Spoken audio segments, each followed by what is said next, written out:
अस्सलामुअलैकुम। ये Urdu paper presentation का तीसरा पार्ट है। इससे पहले हमने नज़्म की तशरीह, गज़ल की तशरीह, नसर पारों की तशरीह देखी और सवाल जवाब भी देखे। आज की वीडियो में हम अगले तमाम सवालात को हल करना सीखेंगे। नेक्स्ट क्वेश्चन खुलासा का होता है। खुलासे आपको दो गिवन होते हैं जिसमें से आपने किसी एक सबक का करना होता है।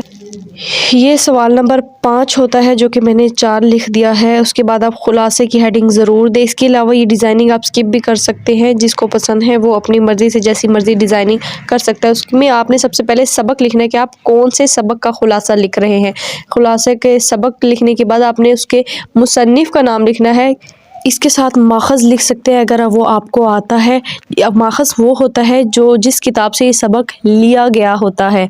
ये सब कुछ आप एक लाइन में भी लिख सकते हैं लेकिन उस तरह खिचड़ी सी बन जाएगी, इसलिए मैं लाइन छोड़ के लिख रही हूँ। उसके बाद अपना खुलासा आप स्टार्ट कर दें। खुलासा आपका कम से कम 2 पेजेस का होना चाहिए और उसमें जो मेन बात बताई गई है उसको आप हाईलाइट करें जिस तरह कि मैंने किया है। खुलासा करने के बाद आपके पास दरख्वास्त और ख़त में चॉइस होती है। मैं आपको यहाँ पर ख़त करके दिखा देती हूँ और उम्मीद है कि आप दरख्वास्त को भी आसानी से उसी तरीके से कर लेंगे।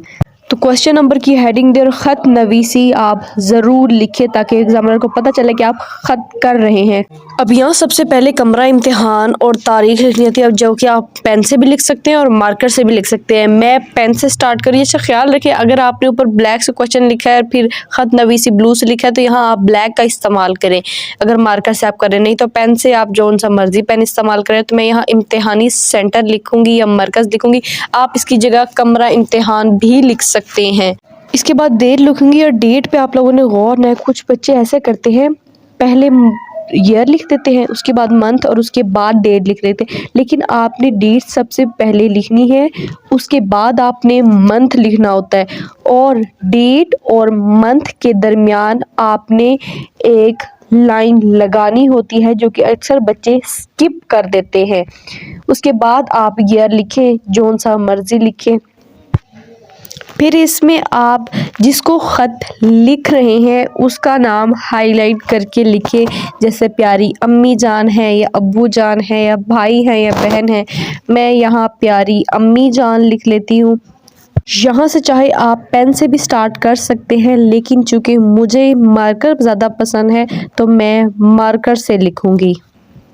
यहाँ तक ये सब लिखने में आपको 4 मार्क्स मिल जाते हैं और अस्सलामुअलैकुम से आप अपना ख़त स्टार्ट करें और ख़त को 3 पैरा में होना चाहिए। फर्स्ट में इंट्रोडक्शन करें, आप सलाम वगैरह करें, हाल वगैरह पूछें और फिर सेकंड में दरमियान में आप अपना मकसद लिखें, जिस मकसद के लिए आप ख़त लिख रहे हैं वो बात लिखें और एंड पे वो कंक्लूडिंग पैरा लिखें जो इसमें आप उनकी दुआएं लें, उनको दुआएं दें और दी एंड करें। इसको ये 3 पैरा में आपने लिखना है। फर्स्ट में आपने इंट्रोडक्शन कराना है, सेकंड में मेन बात लिखनी है और थर्ड में आप उसी को दी एंड करना है दुआओं वगैरह में। इस चीज़ की आपको 5 मार्क्स मिलते हैं। उसके बाद लास्ट में आपने आपका दुआओं का या की तालिब, इससे कोई फ़र्क नहीं पड़ता।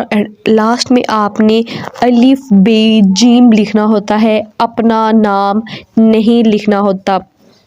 इससे पहले आपकी दुआओं की तालिब से पहले आप वस्सलाम भी लिख सकते हैं, लेकिन अगर ना भी लिखें तो कोई बात नहीं। और अस्सलामुअलैकुम में भी आपने ख्याल रखना है, अक्सर बच्चे मीम के बाद वाव डाल देते हैं जो कि बिल्कुल ही गलत होता है। अस्सलामुअलैकुम पे मीम पे पेश आता है।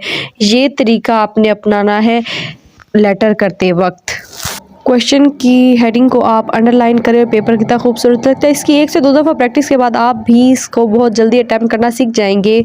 नेक्स्ट कहानी और मकालमे में चॉइस होती है। मैं यहाँ मकालमा करके दिखा देती हूँ। कहानी भी तो सिंपली वैसे ही होती है कि पैरा में लिखनी होती है। मैं आपको यहाँ मकालमा स्टार्ट करके दिखाती हूँ। मकालमे में भी आप मकालमे की हेडिंग दी जैसे आपने ख़त की हेडिंग दी थी।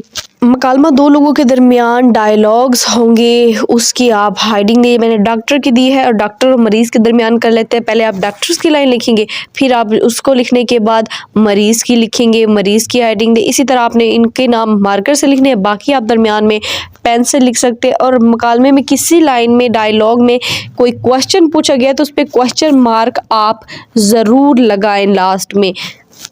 नेक्स्ट क्वेश्चन आपके पास आ जाएगा, जुमलों की दुरुस्ती होगी या फिर आपने ज़रबुल अमसाल करने होंगे। इनमें से आप कोई भी कर सकते हैं।